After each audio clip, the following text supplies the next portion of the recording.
પાદરના ward number 3માં છેલ્લા ઘણા સમયથી પાણીની સમસ્યા જોવા મળી હતી।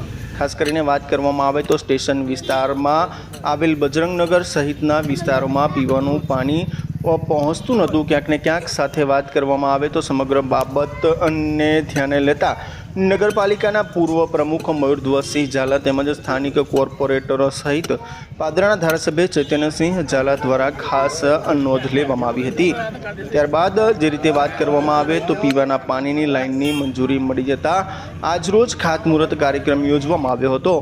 યોજાયેલ ખાતમુહૂર્ત કાર્યક્રમમાં પાદરા નગરપાલિકાના તમામ સદસ્યો સહિત વોટરવર્ક શાખાના ચેરમેન સહિત તમામ જે લોકોની ઉપસ્થિતિમાં ખાતમુહૂર્ત યોજવામાં આવ્યું હતું, જેમાં નગરપાલિકા પ્રમુખ સહિત તમામ લોકોની ઉપસ્થિતિ જોવા મળી હતી અને કાર્યક્રમ યોજવામાં આવ્યો હતો।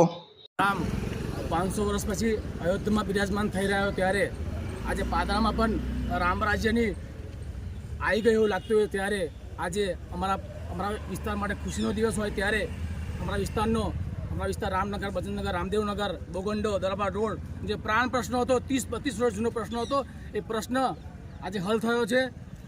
અમે વિધાનસભાની ચૂંટણી 2022 વખતે મેં અને નગરપાલિકાના તે સમયના પ્રમુખ ભાઈ મયુરધ્વજસિંહ ઝાલા અને ધારાસભ્ય ચૈતન્યસિંહ ઝાલાએ વચન આપ્યું હતું કે તમારો આ પ્રશ્ન અમે કોઈપણ સંજોગોમાં હલ કરીશું।